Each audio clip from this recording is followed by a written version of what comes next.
Zimbabwe's president on Wednesday extended voting to another day after long delays marred the start of balloting in key districts and sparked opposition accusations of rigging and vote suppression.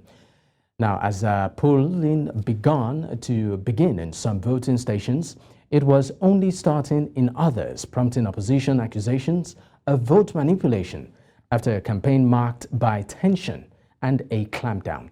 Now, according to electoral authorities, less than a quarter of polling units in Harare, an opposition stronghold, opened on time due to delays in the printing of ballot papers. Chamisa is the main challenger to Mnangagwa, 80, who came to power after a coup that deposed late ruler Robert Mugabe in 2017. Mnangagwa is seeking a second term in an election that came on a backdrop of widespread discontent at the southern African country's economic troubles. Now, joining me on the news at this time to discuss this is political analyst Makumborero Haruzivwe. Thank you so much for your time. Yeah, thank you. Good morning. All right, so let's get to it. Why do you think the election is spilling into the second day?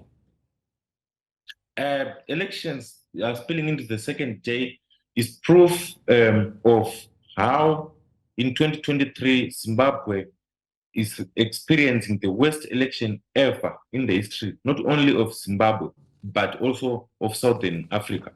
Mnangagwa's presidency falls short of floor set by Mugabe. We saw ballot papers for polling stations more than 300 kilometers away from Harare being delivered in time, but polling stations in Harare, which are within 3-kilometer radius of the Zimbabwe Electoral Commission headquarters, it took 12 hours for them to be delivered. Why? Because these are areas which ZANU-PF considers them to be opposition strongholds. But what it doesn't realize is that all of Zimbabwe is now an opposition stronghold. The whole of Zimbabwe now needs change after 43 years of misrule and 7 years of Mnangagwa's increased corruption, state capture, and complete disregard of the rule of law. So despite all this, we have to support and and salute, most importantly, the voters in Harare and across Zimbabwe for their unrivaled patience in the resilience, unrivaled patience and resilience in the face of weaponized incompetence by the Zimbabwe Electoral Commission.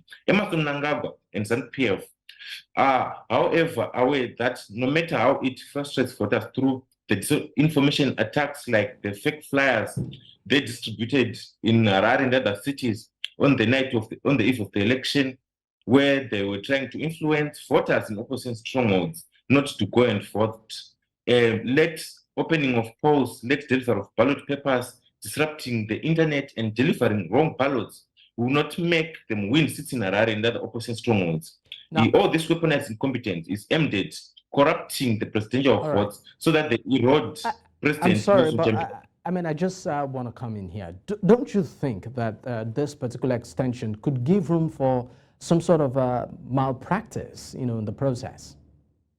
Yeah, it's exactly what it's designed to do. It is designed to frustrate the voters, frustrate people so that they, especially in strongholds, because if you check these late opening and delivery of ballot papers in polling stations is happening in urban areas which ZANU-PF considers to be opposition strongholds. So they want to erode into the presidential vote so that Nelson Chamisa's decisive numerical edge is eroded, thus giving Mnangagwa a breather in the polls. Because if you check, Mnangagwa has been losing dismally in Harare, in Bulawayo, and everywhere, but nevertheless, citizens and voters are resilient, they are patient, and they want to cast their ballots.